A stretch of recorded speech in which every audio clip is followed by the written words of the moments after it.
Hi guys! Welcome back to my channel. So today's video is gonna be hopefully very quick lang because I'm gonna be talking about some new drugstore finds. Well, some of these aren't new really, but most of these I haven't really talked about much in my channel and affordable naman sila lahat. Most of them can be found locally in malls. If you want more affordable videos like this, don't forget to give this video a thumbs up. And if you want to see the things I want to talk about today, then please keep watching. By the way, I stopped becoming a fruit salad for a moment for this video. Wala kang prutas na babagay dito sa look ko today, but I'm gonna continue being a fruit salad on my next video, I promise. Okay. I want to start off with the one thing that inspired me to create this video. Yung isang bagay na kung may i-recommend ako sa inyo na go ahead and buy this right now, buy this right now. This is the Catrice Cosmetics HD Liquid Coverage Foundation. And I have the color Sand Beige 30. This retails for $6.99. I recently got this about a week ago sa SM MoA. So I believe they still have this. And I know what you're thinking, 699 pesos for a foundation is a little steep for a drugstore brand. Kung affordability lang yung pag-uusapan natin, I know hindi to yung pinaka-affordable na foundation out there. Bilena has some great ones. But this foundation is love at first use, and it has quickly become one of my top 5 favorite foundations of all time.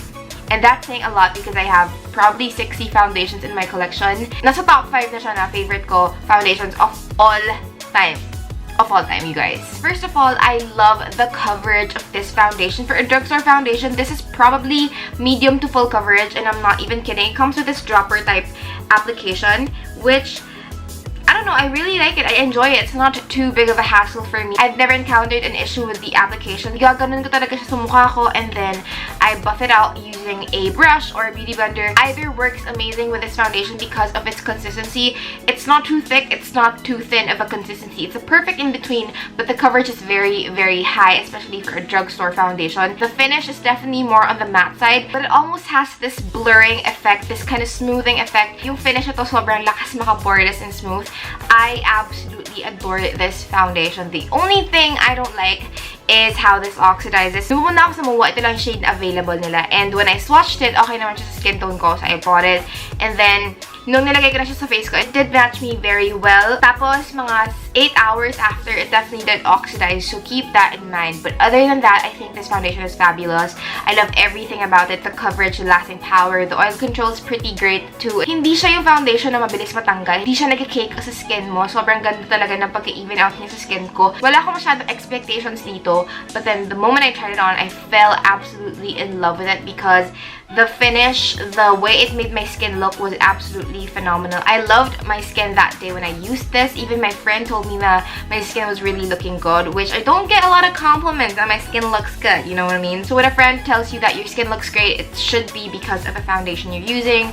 This is an amazing foundation. If you guys can splurge on a foundation, like not even splurge, but if you can shell out a little bit more money for a great, and I mean like an amazing drugstore foundation, HD Liquid Coverage Foundation by Catrice is my new absolute favorite. This is the only foundation I want to put on my face for at least the next month. That's how much I love this stuff. It is fabulous. So itong product ito, I've had it for a while in my collection. I just never really had a chance to mention it in a video, but I think it's really good. This is the BYS Highlighting Trio in number 01 Illuminate. Now the thing I like about this is the color selection that you get. You get 3 options to choose from, and I believe this is like 500 to 600 pesos, which if you break it down, that's not too bad of a deal because again, you're getting 3 colors. You get 1 matte shade and 2 shimmery colors to highlight your face, of course.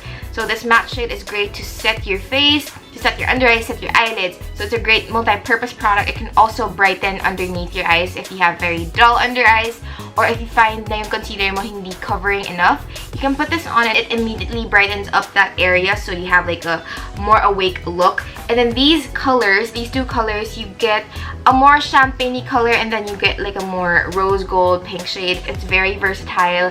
These are really nice, very comparable to the Anastasia Glow Kits, yung formula.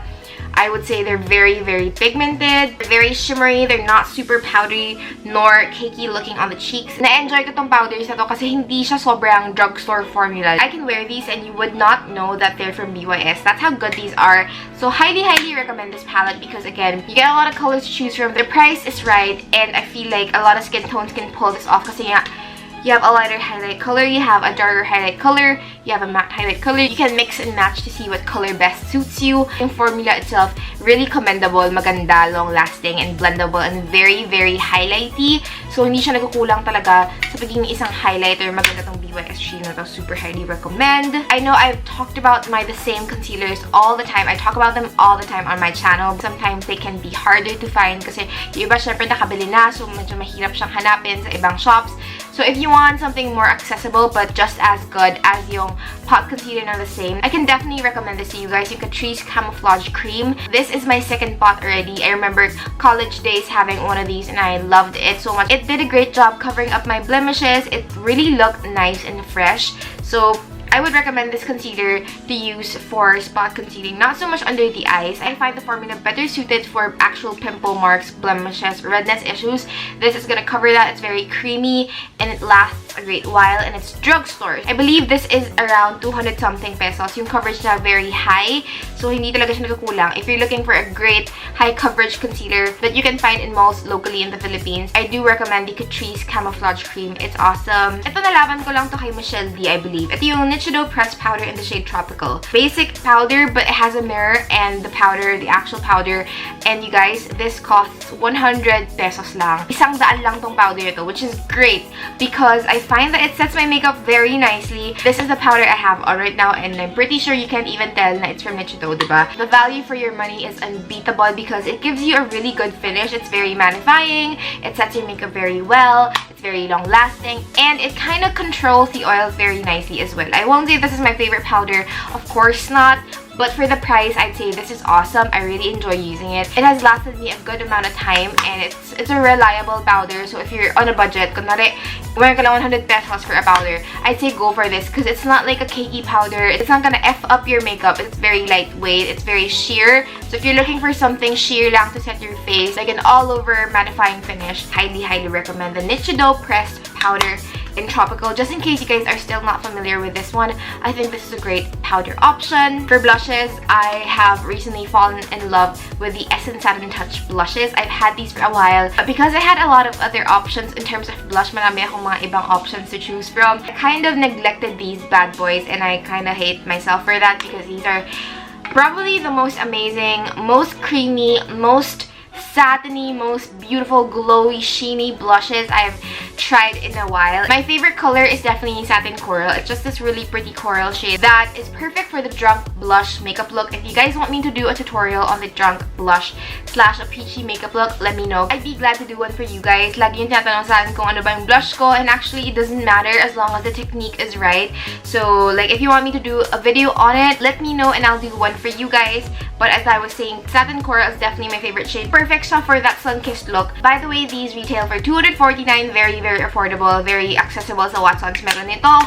Tapos, this is Satin Love, which is more of that like everyday natural color. And then we have Satin Bronze, which is like the name suggests, it's a bronzy color. So these three are amazing. They have the most unique, nice, soft, buttery formula. Very long-lasting. I've always loved and adored Essence blushes because of their quality. Hindi halatang drugstore brand kasi itong mga blushes ito. They blend amazingly on the cheeks and give you that like supernatural looking sheen. They're not absolutely matte. That's gonna leave your face like a solid matte finish. Meron silang glow effect na sobrang subtle lang. Again, they're satin, so not absolutely matte, not borderline glowy. Even if you have pores, this is gonna work for you because again, it's not overly shimmery. It's gonna give you that really beautiful glowy look. Ganda ng formula nito, guys. Mako-compare ko siya sa mga high-end blushes ko for sure. Ito lang yung talagang blush na ginagamit ko lately kasi I've been so impressed. But ngayon ko lang sila ulit ginamit. Sana matagal na para mas na-recommend ko na sa inyo sila ng mas maaga.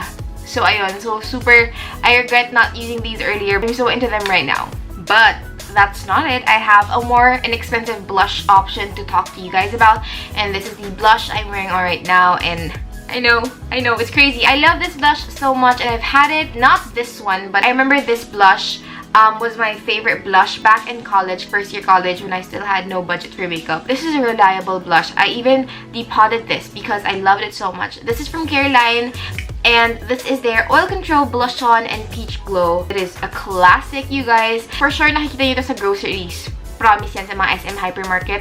Meron dito. So, kung pwede nyo silang isama sa grocery list nyo, okay lang kasi it's like 99 pesos, 90 pesos. I'm sure hindi nyo nalaman na 90 pesos lang yung blush ko. And maganda yung formula kasi hindi siya powdery unlike other local brand blushes. It's very pigmented, very, very long lasting. I'm not sure about the oil control claims, but it's definitely a great budget-friendly blush option. And Peach Glow is a perfect shade if you're into, again, that drunk blush look. I was able to make this blush look really nice because it's really nice. It's very affordable and easily accessible. Wala, solid great blush lang. Meron silang tomato shade, maganda rin yun.